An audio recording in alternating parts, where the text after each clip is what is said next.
Bonjour à toutes, bonjour à tous. Bienvenue aujourd'hui pour ce webinaire sur les gestions pilotées Alta Profit en partenariat avec GWS. Nous sortons donc d'un premier semestre particulièrement mouvementé sur les marchés financiers, marqué par une forte volatilité dans le contexte influencé par la nouvelle présidence américaine essentiellement. En Europe, les marchés ont bien résisté avec une hausse de près de 10% pour l'Eurostoxx. La situation est un peu plus compliquée aux États-Unis où le S&P affiche une performance dans le rouge. Ce début d'année est donc avant tout caractérisé par une volatilité importante que nous allons analyser, quelles en sont les causes et quels ont été les impacts sur la gestion pilotée à GWS. Pour cela, nous avons le plaisir d'être accompagnés par Ibrahim Al-Khalil, responsable de la gestion sous mandat à GWS. Bonjour Ibrahim. Bonjour Assis. Je vous laisse quelques instants pour représenter GWS. Avec plaisir. GWS, c'est la société de gestion à vocation patrimoniale de General Evi qui repose sur deux jambes, de la gestion de l'ingénierie financière d'une part, avec de la gestion dont on va parler des produits structurés, et de l'ingénierie patrimoniale d'autre part, avec notamment des ingénieurs patrimoniaux pour accompagner l'ensemble des réseaux General Evi. Merci pour cette présentation. Je vous rappelle à tous que vous pourrez poser vos questions en fin de présentation via le chat et nous y répondrons. Entrons directement dans le vif du sujet. Qu'est-ce qui s'est passé sur les marchés ce premier semestre ? Alors, tout à fait, on va commencer comme on le fait traditionnellement, avec du concret, avec des chiffres, avec la performance des marchés financiers en euros pour un investisseur européen. Le premier élément, c'est de constater que les marchés ont évolué de manière assez contrastée, qu'on a eu certains forts épisodes de volatilité, notamment en mars et surtout en avril, ce qui nous a d'ailleurs conduit à organiser un webinaire exceptionnel en avril dans un contexte où les marchés étaient globalement au plus bas. Si on commence par les marchés actions, on note que les marchés européens affichent plutôt une bonne tenue, puisque, comme tu viens de le dire, l'Eurostoxx 50 à fin mai progressait de 9,6% depuis le début de l'année, et avec un beau rebond sur le mois de mai, puisqu'il a progressé de 4% seulement sur le mois de mai. La France, un petit peu plus en retrait, affiche une performance depuis le début de l'année arrêtée à fin mai de 5% seulement, avec quelques guillemets, et un rebond de 2% sur le mois. L'indice français a été plutôt pénalisé, notamment par le secteur du luxe. Si on s'intéresse maintenant aux États-Unis, les performances, comme tu viens de le dire, sont différentes. Elles sont plutôt négatives et assez nettement dans le rouge, puisque le Nasdaq et le S&P 500 reculent de quasiment 10%, autour de 9% depuis le début de l'année, pour un investisseur européen. Là où les petites et moyennes capitalisations américaines ont souffert de manière encore plus marquée, puisqu'elles affichent un recul de l'ordre de 15%. Les indices internationaux représentés par le MSCI World affichent une performance, lui, depuis le début de l'année, de l'ordre de moins 5%. Alors, élément important, on parle de performance en euros, donc qui intègre l'effet de change dans les performances, et ce n'est pas neutre, puisque le dollar s'est déprécié par rapport à l'euro depuis le début de l'année de 10%. Ça veut concrètement dire qu'un investisseur européen qui achète des actions américaines, depuis le début de l'année, perd 10%, ne serait-ce que sur la devise, indépendamment de l'évolution des titres qu'il a choisis. Et donc, on affiche ces performances parce que ce sont les performances qui intéressent nos clients, sachant que nos clients sont essentiellement français, donc européens. Sur la partie obligataire, on a un constat qui est relativement similaire. On a un indice Bloomberg Global Aggregate qui représente les obligations à l'échelle internationale, l'évolution de la valorisation des obligations à l'échelle internationale, qui est plutôt en retrait. C'est aussi dû à un effet de devise, vu que c'est essentiellement libellé en dollars, là où le Bloomberg Euro Aggregate progresse d'un petit peu moins d'1%. Merci pour cette présentation. Comme vous l'avez mentionné à l'instant, nous avons fait une présentation exceptionnelle en avril, suite aux droits de douane du président Trump. Comment ont évolué les choses depuis aux États-Unis ? C'est vrai que lors de notre dernier échange, les marchés étaient au plus bas. La conviction chez GWS, elle était très claire à ce moment-là. Ce n'était pas si évident, mais il fallait profiter de cet épisode de volatilité pour renforcer notre exposition au marché actions. Nous avions démarré l'année avec une posture plutôt prudente, surtout vis-à-vis des géants technologiques américains qu'on considérait comme étant particulièrement chers. Ça s'est avéré plutôt judicieux compte tenu des annonces successives de Donald Trump qui sont venues agiter et faire baisser globalement les marchés. Ces annonces, elles ont entretenu un environnement plutôt d'incertitude avec des investisseurs très hésitants et très tiraillés entre les déclarations choc et les rétropédalages. Ce qu'on observe depuis, il y a quand même un changement assez fort de posture. Ce qu'on observe, c'est une forme d'accoutumance des marchés aux déclarations de Donald Trump. Il y a une résilience qui est plutôt nouvelle. Les marchés ne sont plus aussi sensibles, ou du moins ils ne sont plus suspendus à chacune des déclarations de Donald Trump. Il y a d'ailleurs même une stratégie qui a vu le jour, qui a été popularisée, qu'on appelle le taco trade. Taco pour Trump always chickens out. Trump se dégonfle toujours. L'idée derrière cette stratégie, c'est de dire que Trump va arriver avec une annonce extrêmement forte qui va faire baisser les marchés, mais il fera machine arrière par la suite et les marchés rebondiront. Ils font donc profiter des annonces chocs et des baisses de marché pour se renforcer et réinvestir assez massivement. Sans discuter du sérieux ou de l'intérêt de cette stratégie, ça traduit malgré tout une posture assez nouvelle, qui n'est pas comparable à celle que nous observons en début d'année, une posture assez nouvelle des investisseurs vis-à-vis des déclarations de Donald Trump. Donc, on a effectivement constaté un certain nombre de rétropédalages, ou du moins la méthode Trump, c'est-à-dire un grand coup de pied dans la fourmilière, puis des négociations qui s'ouvrent, d'abord avec l'Europe, puis avec la Chine, mais sans pour autant faire machine arrière totale. Et ça, c'est un élément intéressant qui est notamment expliqué, ce phénomène est plutôt illustré par le graphique en haut à droite, où on voit en fait l'évolution des droits de douane moyens sur les importations aux États-Unis depuis 1821. Ce qu'on observe, donc ça prend vraiment le droit de douane moyen, on prend tous les biens qui sont importés aux États-Unis et on calcule la moyenne des droits de douane qui sont appliqués. Ce qu'on observe, c'est qu'en début d'année, avant Trump, on était à un taux effectif qui était de l'ordre de 2,4%. Tout de suite après l'annonce, on a eu un taux qui était au-dessus de 20%, autour de 22-23%.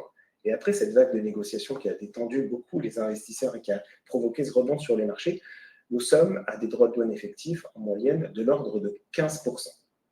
Donc on est dans une situation où les marchés ont très largement rebondi, ce qu'on vient de saluer en voyant des performances qui sont plutôt positives, notamment pour l'Europe, et quand même, et malgré tout, un beau rebond aux États-Unis, même si ça reste négatif en euros. Mais la situation commerciale aujourd'hui est nettement moins favorable que celle que nous avions en début d'année. Donc ça, c'est un premier message qui nous pousse à un peu plus de prudence parce que les marchés ont eu tendance à peut-être un petit peu trop anticiper ou surinterpréter ces négociations qui ne nous ramènent pas dans une situation sur le plan commercial qui est aussi bonne que celle que nous avions en début d'année. L'autre point sur lequel on voulait attirer votre attention, parce que c'est certainement un sujet qui va être de plus en plus présent, on sent qu'il y a un certain nombre de questionnements sur la soutenabilité de la dette américaine. Ce qu'on voit sur le graphique en bas à droite, la première partie, c'est les impacts budgétaires majeurs du projet de loi qu'on surnomme le One Big Beautiful Bill, qui est un projet de loi des républicains soutenu par Donald Trump, dans lequel on retrouve entre autres le maintien de la baisse d'impôts qui a été initiée en 2017 par Donald Trump et qui coûte 4 milliards, des exonérations supplémentaires de taxes, une hausse de certaines dépenses, et en parallèle, dans les recettes, on a les droits de douane qu'il a promis, qu'il a mis en place et sur lequel il est en cours de négociation, certaines coupes des dépenses qui impactent surtout les ménages les plus modestes. Et le message qui est assez fort ici, c'est de montrer que les dépenses, elles sont structurelles et massives, là où les recettes sont plutôt incertaines. L'impact, il est assez évident et on le voit juste à côté. La dette fédérale, la dette publique américaine explose, puisqu'on constate avec ces projections-là qu'entre 2017 et 2030, elle est multipliée par 2,3. Et évidemment, avec ça, la charge de la dette explose également, avec en plus des taux d'intérêt qui sont aujourd'hui plus importants que ceux que nous avions en 2017. Donc, on voit une charge de la dette qui passe en 13 ans, qui est multipliée quasiment par 3 en 13 ans, ce qui est absolument énorme. Ça génère de l'inquiétude, ça génère un questionnement qui peut devenir de plus en plus présent et qui peut pousser les investisseurs à tester un petit peu la dette américaine. On ne pense pas du tout qu'on puisse se retrouver dans une situation qui est comparable à celle de la Grèce en 2011, par exemple, parce qu'on a la Fed qui volera certainement au secours de la dette américaine. Donc, on est moins dans une situation d'inquiétude, mais ça peut être un élément qui va générer une certaine volatilité et qui peut aussi mettre en avant certains sujets, comme le sujet qu'on aborde ici, notamment le sujet de la section 899, ou l'extension de la guerre commerciale aux actifs financiers, C'est dans ce projet-là, il consiste à mettre en place une taxation sur les revenus générés par les étrangers sur les actifs américains. En d'autres termes, je suis européen, j'achète des actions ou des obligations américaines qui me génèrent un rendement. Les États-Unis m'imposent une taxation sur les rendements que j'ai pu effectuer sur ces investissements américains, au-delà de la taxation que je peux déjà avoir dans le pays dans lequel je suis. Donc, je peux avoir une forme de double taxation, ce qui va forcément et mécaniquement avoir un impact plutôt négatif sur l'intérêt des investisseurs étrangers pour les investissements aux États-Unis. Donc, c'est important de se remettre dans ce contexte-là et d'avoir ces éléments qui nous poussent un petit peu plus à la prudence, là où on était peut-être beaucoup plus optimiste, ou en tout cas, on cherchait à saisir des opportunités de manière assez importante en avril dernier. Aujourd'hui, compte tenu du rebond, on a un petit peu plus de prudence et de méfiance vis-à-vis de l'évolution des marchés. Tous ces événements s'inscrivent dans le contexte économique actuel, et du coup, quelles sont les grandes tendances de l'impact de ces événements? Sur le plan économique, le constat reste celui d'un ralentissement généralisé de la croissance mondiale. On a un secteur manufacturier qui est relativement stable, des services qui marquent le pas, des incertitudes politiques, notamment aux États-Unis, qui réduisent la visibilité et qui bloquent les décisions d'investissement importantes. Aux États-Unis, le risque de stagflation, dont on avait déjà parlé, reste présent. On a un ralentissement qui se confirme avec une contraction du PIB américain sur le premier trimestre 2025 de l'ordre de 0,3 et une visibilité qui est particulièrement réduite sur le P2. On a aujourd'hui beaucoup de mal, et les entreprises également, on en parlera juste après, ont du mal à se projeter compte tenu de l'environnement incertain et de ce choc de confiance qui a été provoqué par Donald Trump. À côté de ça, on a malgré tout des pressions inflationnistes qui restent présentes, qui sont en plus accentuées par les tensions géopolitiques au Moyen-Orient, et d'autant plus avec le conflit plus récent entre Israël et l'Iran, qui ravive cette tension et qui ajoute une prime de risque sur l'énergie, qui peut être un véritable risque à moyen terme, aussi bien pour la région que pour les économies développées. Et donc, dans cette situation, ça ne facilite pas le travail des banquiers centraux, surtout aux États-Unis, parce que dans cette situation-là, la Fed, si jamais elle baisse les taux trop rapidement, prend le risque de relancer l'inflation. Du coup, elle temporise. En Europe, on est dans une situation où la Banque centrale a un peu plus de largesse. Elle est déjà pleinement engagée dans la baisse des taux. Et elle va certainement continuer sur la deuxième partie du deuxième semestre de cette année. Et puis la Chine, sans surprise, ils sont dans une situation qui n'est pas tout à fait comparable à la nôtre parce qu'ils ont plutôt un risque de déflation de leur côté. Et donc la Banque centrale chinoise, elle est complètement dans cette logique de soutien à l'économie chinoise. Peut-être un mot très rapide là-dessus sur les entreprises et la santé des entreprises. Le message à avoir ici, c'est que l'année 2026 est très certainement, en tout cas les attentes de bénéfices pour l'année 2026 aux États-Unis et en Europe sont certainement trop importantes. Ça reste à ce stade. Ici, on peut voir la variation des masses bénéficiaires et on voit qu'on attend une variation entre 25 et 26 de l'ordre de 14% pour le S&P 500 et de l'ordre de 11% pour l'Eurostoxx. C'est certain, c'est encore une fois sans aucun doute trop important et ça sera révisé à la baisse avec le temps, de la même manière que les attentes de bénéfices ont été révisées à la baisse depuis le début de l'année sur l'année 2025. Donc on sera dans cette logique et aujourd'hui on est encore, je pense, dans une logique un petit peu trop optimiste là-dessus, et les résultats du premier trimestre ont plutôt témoigné de ce caractère plus prudent qu'on doit avoir vis-à-vis des attentes envers les entreprises. Parce que c'est vrai que l'incertitude qui a été créée par Donald Trump a poussé un certain nombre d'entreprises à ne plus publier ou à remettre en question les projections qu'ils avaient sur les 12 prochains mois. Ce contexte, donc un poil complexe, quelle est votre stratégie et quelles sont vos convictions?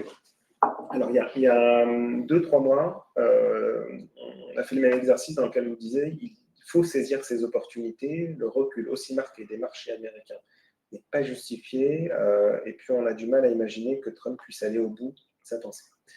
On en a profité, on a réinvesti, on parlera des mouvements par la suite. Aujourd'hui, ce qu'on observe, c'est plutôt un marché action qui a assez nettement rebondi. Particulièrement aux États-Unis, on a un niveau de valorisation des marchés américains qui est revenu au niveau avant annonce de Donald Trump. Donc le marché est cher de nouveau, ce qui nous pousse à penser que le potentiel de hausse est plus limité. La prime de risque du marché action a diminué, c'est-à-dire qu'aujourd'hui, on rémunère moins le risque pris par un investisseur quand il passe sur les marchés actions par rapport à un placement obligataire. Donc l'intérêt pour les marchés actions devrait être moins important. Aujourd'hui, le risque n'est pas justement rémunéré à notre sens. Et donc, le potentiel sur les marchés actions est plutôt limité. Ça nous pousse à un petit peu plus de prudence. On est très content d'avoir profité du rebond. Mais aujourd'hui, on a une posture qui est un petit peu plus défensive que celle que nous avions il y a quelques mois. Le positionnement sur les obligations, lui, il ne change pas structurellement parce qu'on continue à avoir cette caractéristique de décorrélation de la poche obligataire vis-à-vis de la poche action. Donc, c'est particulièrement pertinent, surtout pour un profil équilibré, malgré les inquiétudes qu'on vient de partager sur la dette, sur la soutenabilité de la dette américaine. On réduit un petit peu nos positions. On peut réduire un petit peu nos positions sur la dette américaine et on va le voir à travers les mouvements qu'on a fait. Mais en tout cas, cette poche reste une poche importante de nos allocations qui continue à globalement jouer son rôle. Le dommage collatéral d'inquiétude sur la dette américaine, c'est évidemment le dollar. On en a parlé. Le dollar a déjà perdu plus de 10% depuis le début de l'année, ce qui impacte assez fortement les performances des investisseurs européens aux États-Unis, n'importe quel investissement qui se ferait en dollars. Donc, on va avoir une approche qui consiste, dans cet environnement incertain, à couvrir systématiquement, et quand cela est possible, nos positions en dollars, pour profiter de l'évolution du marché sous-jacent, par exemple le marché américain, sans subir les variations de devises. Alors ici, on retrouve peut-être un mot pour rappeler le fonctionnement et la spécificité de la gestion pilotée Alta Profit, qui est assez unique en son genre, puisqu'on a une construction cœur, satellite, un fameux fonds cœur, GWS, allocation tactique, un fonds 100% composé d'ETF, géré par GWS, qui permet d'avoir de la réactivité, le fameux cœur, et autour de ça, des paris plus moyens, long terme, qui sont constitués par une sélection de fonds en architecture complètement ouverte, que sont les satellites. Il faut comprendre par satellite positionnement de moyen long terme, sur lesquels il n'est pas nécessaire de faire des mouvements très fréquemment, et fonds cœur, allocation tactique. Par tactique, on comprend plus saisir des opportunités à court et à moyen terme, donc sur lesquels les mouvements peuvent être un petit peu plus importants. On voit dans votre stratégie de nouveaux fonds. Du coup, quels sont les mouvements que vous avez faits? Alors absolument. Si on commence par les mouvements plutôt satellites, il y a eu deux gros mouvements sur les satellites depuis le début de l'année. Je ne reprends pas le premier qui s'est fait en février parce qu'on en a parlé lors de notre dernier échange et il est moins d'actualité. Il y a eu un certain nombre de mouvements de réallocation sur les satellites qui ont été faits au mois de mai, il y a quelques semaines. Mais les trois plus importants à la vente, allègement et achat renforcement sont ceux qu'on a sous les yeux. Le premier consiste à vendre une position que nous avions sur les small cap américaines, qui était une position que nous avions depuis quasiment un an, un petit peu plus d'un an, et que nous avons décidé de vendre en portefeuille. Déjà, le premier élément, c'est que le premier slide sur les performances des small cap américaines témoigne quand même de la difficulté de cette classe d'actifs. Et nous avions une volonté de nous désensibiliser de cette classe d'actifs qui était trop concentrée, mais c'est le principe de ce flow, trop concentré sur les small cap américaines exclusivement, avec une volonté de vouloir s'exposer de manière plus globale. Donc ce fonds a été vendu pour investir, pour acheter un fonds qui n'était pas en portefeuille, qui s'appelle le Janus Henderson Global Smaller Company, qui est un fonds qui, lui, a une stratégie similaire, mais par contre à l'échelle internationale, donc pas seulement sur les États-Unis, et qui, en plus de cela, a la capacité de faire évoluer chacune des poches. Ce qui veut dire que si demain, les small cap américaines deviennent particulièrement intéressantes, leur pondération augmentera dans le fond, et si au contraire, elles sont moins intéressantes, elles auront un poids qui est un peu moins important. Il y a eu ensuite deux allègements sur deux fonds de valeurs de croissance européenne. Le Comgest, pardon.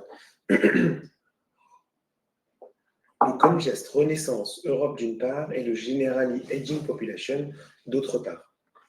C'est des fonds qui sont globalement bons, voire très bons, mais qui ont des biais sectoriels assez importants, notamment des biais croissance assez importants. Et depuis le début de l'année, en fait, la très belle performance d'un Eurostoxx 50, elle cache malgré tout une disparité sectorielle assez forte, parce que les valeurs de croissance n'affichent pas du tout la même performance que les valeurs plutôt value qui, elles, ont affiché de très belles performances. Et parmi ces secteurs-là, on a en tête évidemment le secteur bancaire européen qui affiche des performances exceptionnelles. Donc, dans cette logique, on a voulu alléger ce biais croissance pour aller renforcer des fonds un petit peu plus équilibrés, notamment le Sycomore Sélection Responsable qui, lui, pour le coup, est bien positionné, par exemple, sur des valeurs comme les valeurs financières, et introduire une nouvelle position sur le Aperture European Innovation. En termes d'exposition, on voit qu'en fait, l'exposition à action n'a fait finalement que croître depuis les moments de volatilité sur les marchés, puisque nous avions eu tendance à alléger en début d'année, et puis ensuite, quand les marchés se sont effondrés, on a fait ce qu'on a annoncé lorsqu'on s'est vu la dernière fois, à savoir renforcer petit à petit, progressivement, nos expositions au marché action, aussi bien sur un profil conviction que sur un profil patrimoine, en ayant en tête que le profil conviction, lui, est plus flexible, mais ça reste un profil qui n'est pas extrêmement dynamique. On voit que par moment, on a pu descendre en dessous des 60% d'actions. Aujourd'hui, nous avons une exposition de l'ordre de 66% au marché actions. Et sur un profil patrimoine qui, lui, est plutôt un équilibré modéré et qui a aujourd'hui une exposition de l'ordre de 36% au marché actions. Important de garder, on en parlera, important de garder une poche de liquidité pour se préparer. En introduction, on expliquait qu'on était peut-être un petit peu moins favorable et qu'on pouvait avoir certains sujets cet été. La saisonnalité ajoute aussi ce phénomène-là. La saisonnalité des marchés nous pousse à être un petit peu plus prudent en été. Souvent, on a des épisodes de volatilité, moins d'acteurs sur les marchés et donc des baisses un petit peu plus marquées. Donc, important de garder des liquidités pour pouvoir réagir en cas de baisse des marchés et réinvestir un petit peu plus fortement.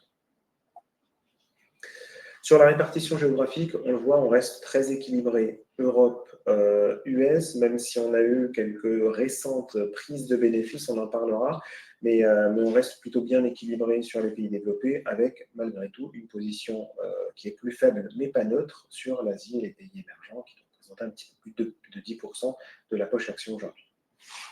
Merci. Comme vous le mentionnez tout à l'heure, la force de cette gestion pilotée, c'est la réactivité de son fonds de cœur. Comment vous avez géré ce fonds pendant cette forte période de volatilité et quelles ont été vos décisions? Absolument. Ce qu'on répète toujours, c'est que ce fonds de cœur, il nous permet de saisir des opportunités. C'est un fonds allocation tactique, donc qui permet de développer son approche plutôt tactique et de court terme quand les marchés sont chahutés.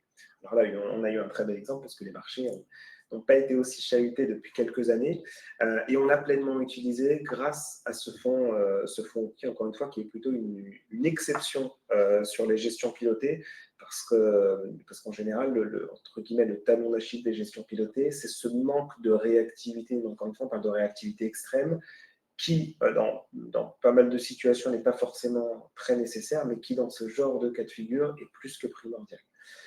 Parce que sur une gestion pilotée, il faut faire des allocations, il faut les appliquer sur le compte des clients. Le fonds GWS Allocation Tactique permet instantanément via des ETF, donc le marché ouvre à 9h, quelques secondes ensuite, après, on peut se positionner sur certains investissements et dès lors qu'ils sont achetés dans le fonds GWS Allocation Tactique, tous les clients qui possèdent la gestion pilotée à profit en bénéficient.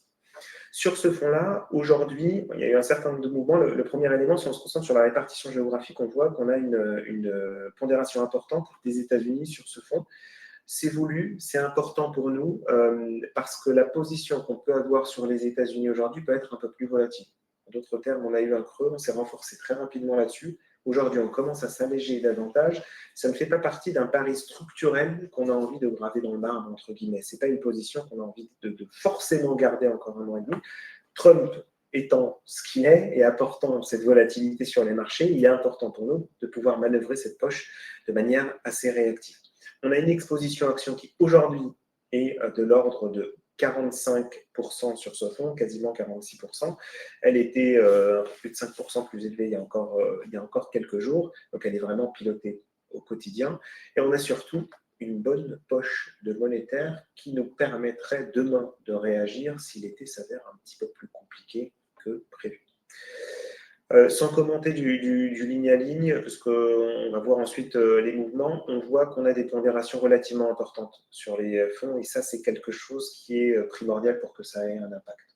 C'est-à-dire qu'on fait des mouvements qui sont forcément importants sur GWS allocation tactique, sachant qu'il y en a 40% et 20%. Il faut faire des mouvements de l'ordre de 5, 10, 15, voire 20% pour avoir instantanément une répercussion significative dans l'ensemble des profils.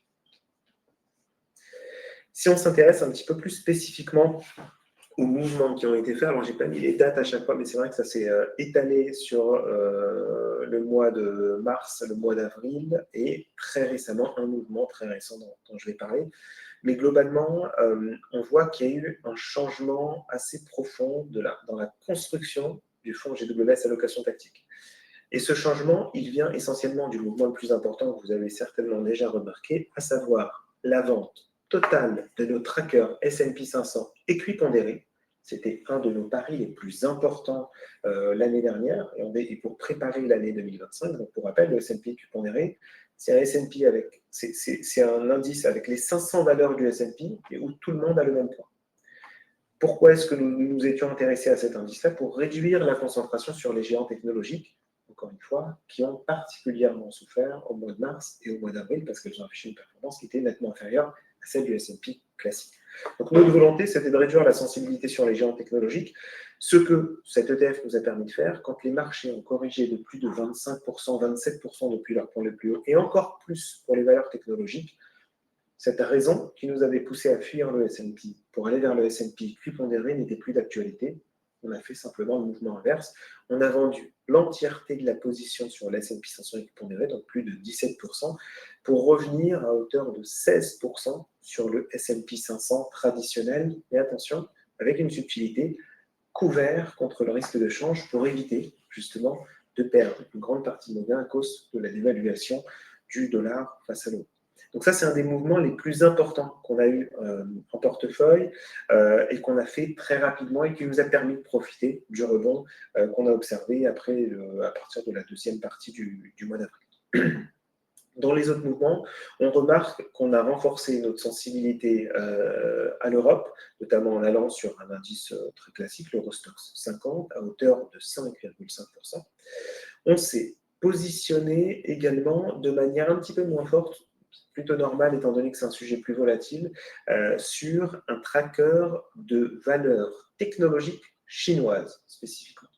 On connaît les 7 magnifiques aux États-Unis, on a entre autres à peu de choses près un équivalent chinois. On a voulu se sensibiliser à cette thématique parce que selon nous, les seuls capables de rivaliser avec les géants technologiques américains sont notamment les entreprises chinoises, et donc c'est une première position d'une conviction de long terme qu'on construira avec le temps. Alors évidemment, ça représentera certainement jamais 50% de vos allocations. C'est trop volatile, en tout cas à ce jour, ce n'est pas quelque chose d'envisageable, mais c'est quand même intéressant de commencer à positionner quelques pions sur une thématique aussi intéressante et aussi pertinente sur le long terme.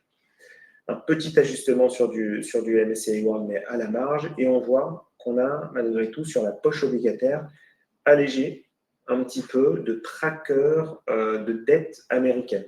C'est exactement ce qu'on se disait en introduction. Il y a des questionnements autour de la soutenabilité de la dette américaine.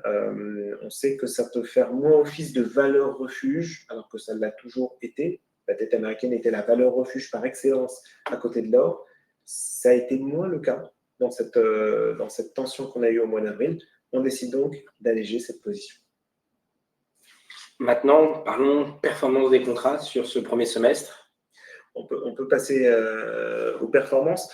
Alors, sur les performances, elles sont nettes de tout frais. Ce qu'on voit, c'est que le Conviction affiche une performance depuis le début de l'année de 0,4%, le patrimoine de 0,5%. C'est net de tout frais. Et sur le mois, on voit qu'il y a eu un rebond de quasiment 4% sur le Conviction et de 2% sur le patrimoine. Alors, ces performances, dans l'absolu, ce n'est pas des performances dont un client peut être ravi, parce que quand on gagne 0,5%, ce n'est pas exceptionnel. L'enjeu pour nous, ici, quand on voit le grand écart qu'il y a entre l'Europe et les États-Unis, il était de ne pas finir négatif, car de profiter au maximum du rebond qu'il y a eu pour passer en positif, surtout que vous savez qu'on a structurellement une exposition très internationale, on n'est pas concentré exclusivement sur l'Europe, donc on aurait pu, en regardant par exemple le MSCI World, qui représente assez bien les actions à l'échelle internationale, aussi bien Europe qu'États-Unis, on aurait très bien pu afficher des performances qui sont de l'ordre de -3, -4, sachant que l'indice lui a fini à -5 à la fin du mois de mai.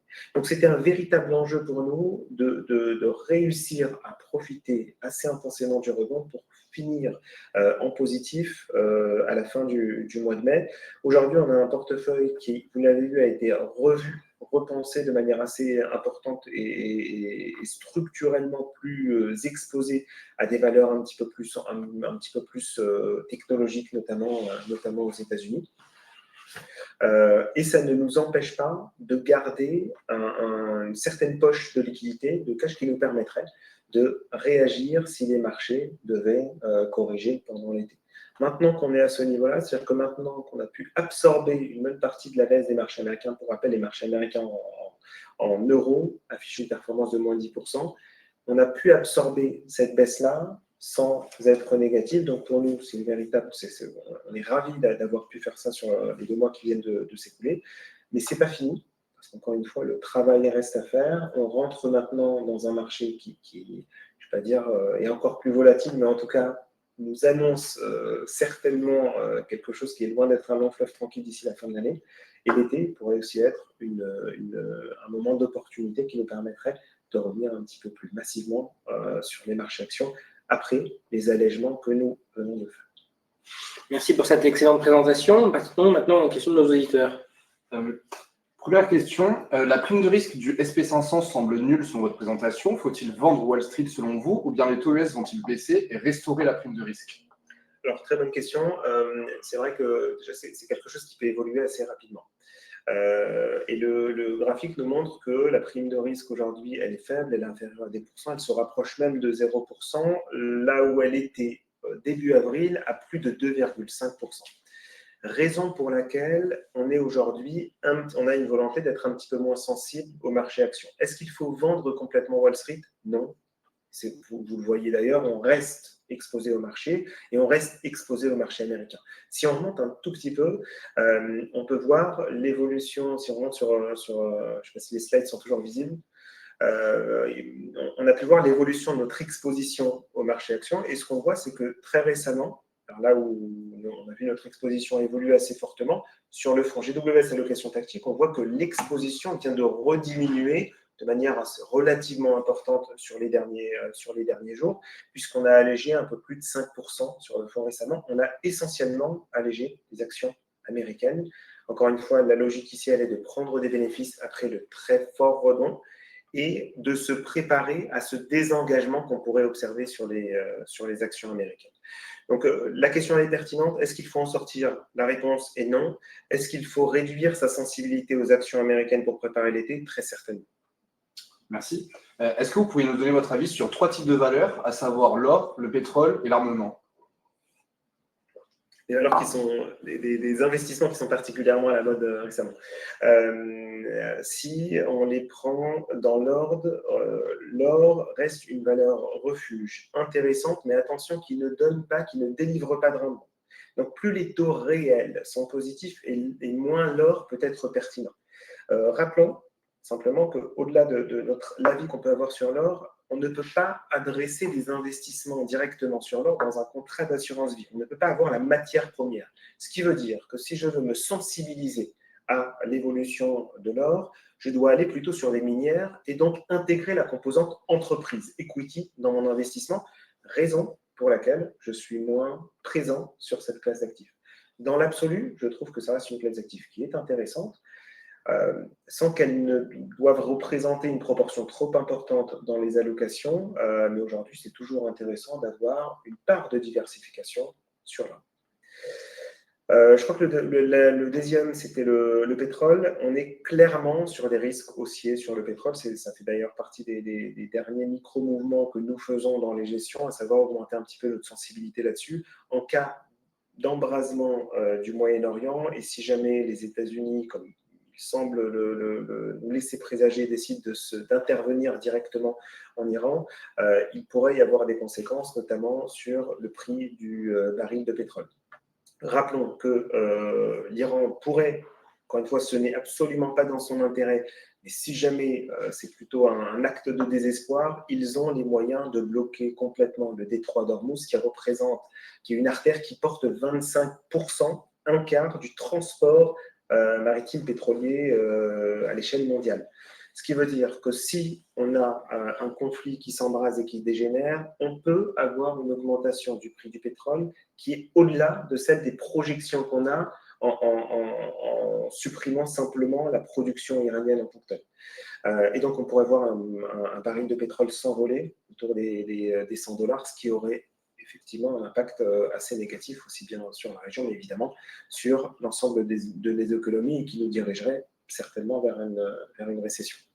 Donc, plutôt haussier sur le pétrole dans la configuration dans laquelle nous sommes actuellement. Et pour finir, l'armement, ça a été un engouement trop important sur le court terme, mais je réponds directement à la question, oui, il y a de l'intérêt, et c'est une thématique qui doit devenir une thématique séculaire. C'est une thématique profonde et de long terme sur laquelle il faut petit à petit être positionné, en essayant, un petit peu comme sur les valeurs technologiques américaines l'année dernière, en essayant d'éviter, en tout cas en profitant des trous d'air, pour prendre des positions de long terme sur l'armement, parce qu'encore une fois, c'est quelque chose qui doit s'inscrire maintenant de manière plus structurelle, malheureusement, dans les allocations.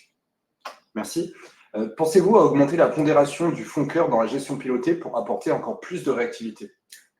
Ça pourrait être une idée. Rappelons que le fonds cœur représente aujourd'hui quand même 40% du profil conviction et 20% du profil patrimoine, ce qui est une pondération assez importante pour pouvoir avoir un impact significatif dans le portefeuille des clients. Donc, c'est déjà une pondération qui est intéressante. Augmenter la pondération du fonds cœur, c'est plutôt une discussion à avoir avec Alta Profit que GWS, parce que ça a été établi de cette manière. En tout cas, gardons à l'esprit que ce fonds cœur, aujourd'hui, il a une pondération qui permet complètement de répondre et de réagir quand les marchés sont particulièrement volatiles, et le mois d'avril en a été un très bon exemple. Merci. Pensez-vous que l'Europe va continuer à surperformer les marchés américains? Alors, bonne question. Difficile de répondre de manière binaire là-dessus. Si on regarde les choses sur le plan purement économique, il y a moins de raisons de voir l'Europe surperformer de manière durable les États-Unis. Parce qu'on le voit, les perspectives bénéficiaires européennes ne sont pas extrêmement importantes, les attentes de croissance en Europe ne sont pas non plus très fortes. Là où on avait un écart de valorisation très important l'année dernière, raison pour laquelle on revenait sur l'Europe, aujourd'hui, avec la surperformance du marché européen, il y a moins de raisons finalement. Donc, l'écart a été réduit, il y a moins de raisons de penser que l'Europe est très largement sous-cotée par rapport aux États-Unis. Par contre, il y a peut-être un autre élément à prendre en considération, la fameuse variable Trump, qui peut structurellement avoir un impact négatif sur l'intérêt qu'ont les investisseurs sur les actifs américains. Et donc, de fait, c'est-à-dire que si, par exemple, il met en place une imposition pour les investisseurs étrangers qui investissent aux États-Unis, ça va réduire l'intérêt pour les actifs américains. Et donc, cette prime Trump peut expliquer le fait que les investisseurs cherchent davantage à se diversifier, parce qu'on considère qu'il y a un risque politique Trump, et donc se repositionner à l'échelle internationale, et l'Europe pourrait profiter de ces flux. Donc, ça pourrait maintenir un petit peu plus longuement l'intérêt des investisseurs, l'intérêt plus marqué des investisseurs pour l'Europe. Mais encore une fois, sur le plan purement économique, il y a peu de raisons de voir une surperformance durable. Merci. Et pour finir, une double question. Quelle est votre vision sur le marché japonais et quel pays émergent privilégié? Alors, sur le marché japonais, vous voyez que c'est une exposition qui n'est pas très importante chez nous et qui va rester de toute façon de manière assez satellite. Le marché japonais est intéressant et on en reparle à chaque fois qu'on a des épisodes de volatilité parce que le yen est considéré comme une valeur refuge. Et donc, dès qu'on a de l'inquiétude, on s'intéresse notamment à l'or, on s'intéresse à la dette souveraine américaine, européenne, et on s'intéresse également au marché japonais. Donc, je n'ai pas un avis qui est défavorable, au contraire, j'ai un avis qui est même plutôt favorable sur le marché japonais, mais à mon sens, il ne doit pas constituer une pondération trop importante, parce que si ce n'est profiter de sa caractéristique de valeur refuge, il n'y a pas beaucoup d'attente de croissance sur un marché comme celui-ci. Donc aujourd'hui, on n'a pas une position qui est très forte sur le marché. Je peux comprendre que des gérants plus spécialisés sur cette zone géographique puissent y trouver un intérêt un peu plus important. Dans notre cas de figure, je trouve qu'aujourd'hui, on a quand même eu assez de volatilité sur les principaux marchés américains et européens pour saisir des opportunités qui sont particulièrement intéressantes. Et dans les pays émergents, aujourd'hui, ça semble un petit peu plus compliqué. Un petit peu plus compliqué parce qu'on avait un intérêt, vous le voyez à travers nos positions, on a un intérêt qui est un peu plus marqué pour la Chine, parce qu'on trouve que sur le plan technologique, la Chine est en train non seulement de rattraper le retard qu'elle avait, mais de prendre une avance qui est impressionnante. La domination de demain est une domination technologique aussi. On voit que les avancées, même sur le plan de l'armement et militaire, passent par ces innovations technologiques. Donc je trouve que de ce point de vue-là, la Chine est redoutable et donc sur le long terme, ça continue à faire partie, selon nous, des investissements pertinents à intégrer dans une allocation même patrimoniale très équilibrée et sur laquelle il faudra petit à petit monter en puissance et renforcer. Merci beaucoup, Maxime, je te laisse conclure. Merci à toutes pour ces questions. Nous venons de passer en revue les performances de la gestion pilotée GWS. Si vous avez d'autres questions concernant cette gestion pilotée, je vous invite à contacter votre conseiller ou à nous écrire. Merci à Ibrahim Al-Khalil, responsable de la gestion sous mandat chez GWS, de nous avoir accompagnés tout au long de ce webinaire. Je vous rappelle que celui-ci sera en replay dès demain. Je vous souhaite à tous une excellente soirée et à très bientôt.